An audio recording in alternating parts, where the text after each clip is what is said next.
Good morning, everybody. I'm going to sit down today. How are y'all? I have a bit of an unusual talk today. About every 10 years, I tell my story in regards to how I got to Unity. And I know over the years, many of you have shared your story, and I found them to be incredibly inspirational. The problems and challenges you've gone through, the great setbacks you've overcome. I was born in Sioux Falls, South Dakota. My father was a very wealthy man. He had an empire of automobile-related businesses, car dealerships and parts wholesale outlets. And I was raised in the Lutheran Church. The Lutheran Church was very fundamental. It was Missouri Synod, which is the most fundamental of all.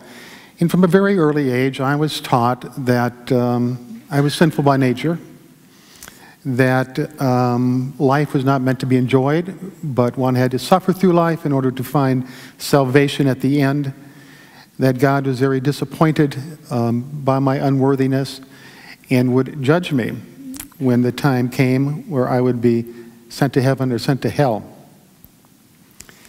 The rule in our family was that we had to go to church until we were confirmed at the age of 12. At that time, I chose not to return to church. I guess I became a borderline atheist. I couldn't really believe in the things that they taught me. I didn't like the disciplines. I rebelled and became somewhat of a troublesome youth. My father died when I was 22, and my brother and myself inherited this kingdom and continued to progress it forward. And within me, I had this incredible need to show the world that I was just as good as my father, that although he left me a great inheritance, that I could build and expand on that and make something of myself that was without him. The family expanded down here to Kansas City, bought 2 dealerships. I came down to run them while my family remained in Sioux Falls. When I came to Kansas City, I discovered an entirely different environment. It wasn't like Sioux Falls, which was a small, close-knit community where everybody knew each other, but rather it was a vast metropolitan area where you could go places and nobody knew you. And also the car business was a little bit different. In Sioux Falls, you had a reputation to defend. And when you sold somebody a car, it was very likely that they'd be your neighbor or you'd run into them. So you treated them fairly and you gave them good service. Down here, the first dealership I engaged in was in Wyandotte County, and it had the consciousness of get everybody once. Get them, get all the money you can, and then don't worry about them because there's plenty more people to go around. This was a little bit unsettling for me, but another thing that was even more unsettling was the environment that I found myself in. It was heavily laden with drugs. And drugs were passed freely. There was a lot of cash in the car business, so drugs could be had at any point in time. And in one dealership, there was even the practice that when a car was sold, a bell would ring, and everybody would go in the back room and snort a line of cocaine. It came to the point where it became unmanageable for me, and I became a cocaine addict. And because of that, I didn't pay attention to the business details like I should have and went broke. The going broke took a toll on my marriage. I got a divorce, lost my job, continued to use cocaine, and took a job for minimum wage as a behind-the-counter person at TJ Cinnamons. It's just a really crazy experience. People that I used to do business with, my bankers, people I'd sold cars to, would come in, and I'd have my little green cap and my green apron on, serving cinnamon rolls, and they wouldn't recognize me. And when I'd say hi to them, they'd look at me with the greatest degree of sympathy and sadness because they just felt so sorry for where I had been and where I was now. The cocaine continued to build until one night in Florida, in a motel room, I overdosed. And I can remember laying on the floor. It was one of those black and white tile floors. And I knew that if I closed my eyes, I probably wouldn't open them again. So I began to count the tiles. And then I'd lose consciousness, and I'd snap back and start counting the tiles over again. And did that throughout the night. Naturally, I survived the overdose. But lying there on that tile floor, for the first time ever, I began to pray to a God that I didn't even know existed. And I had 2 kids, 8 and 10, and I was praying that I would be able to see them again. I was praying to God to keep me alive. I was praying to God to just let me get through this. And I made the statement, I'll do anything. Just let me live. Well, I moved back to Kansas City. I never had cocaine again after that. And I came to Unity Temple to search for the higher power that the 12-step groups talk about. I needed something in my life that I could count on, something that was bigger than me. And while I was here, although I never did engage in the 12-step program, I did start to pick up pamphlets about what Unity was all about.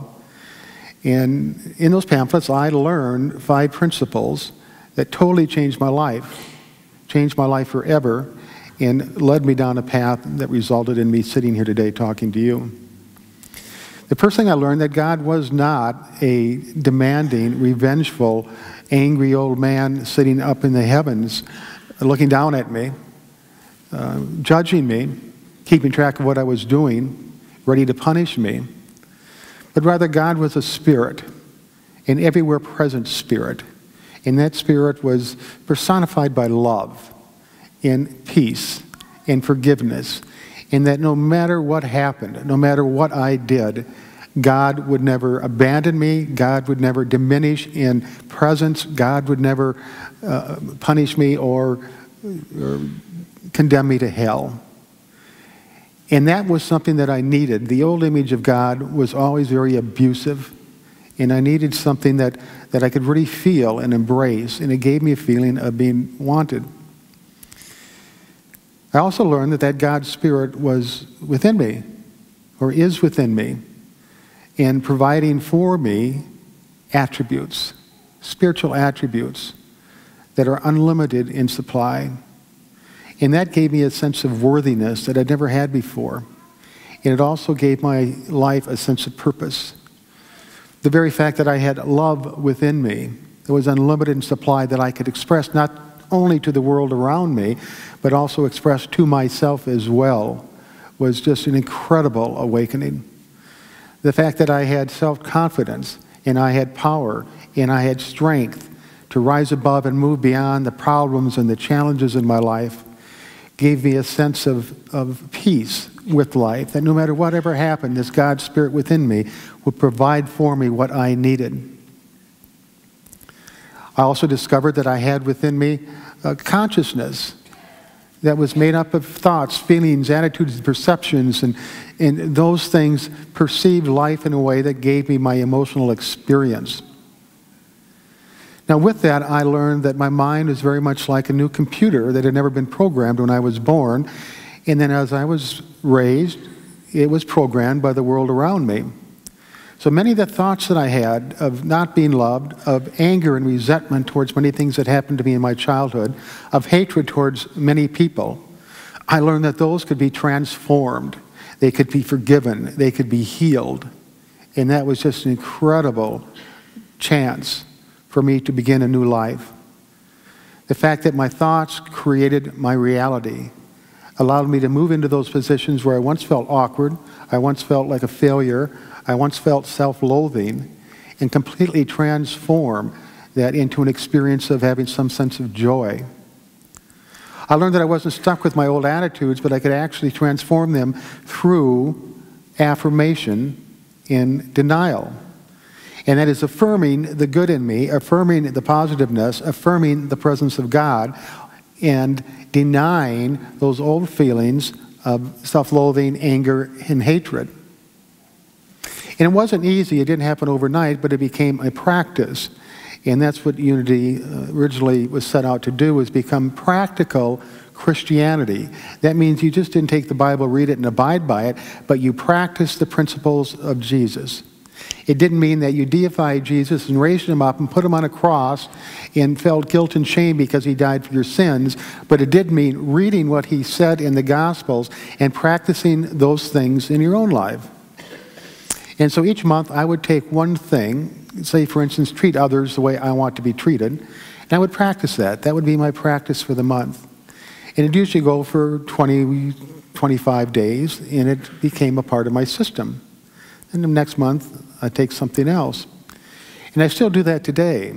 At the beginning of each month, I start some new practice, and it might be something I practiced many, many times before over the years, but it has to be rehearsed, so to speak, or it has to be brought anew, and so I begin to practice it. Now, all of these things together have created for me a life that is quite pleasant. And that doesn't mean that I don't have problems or challenges or upsets.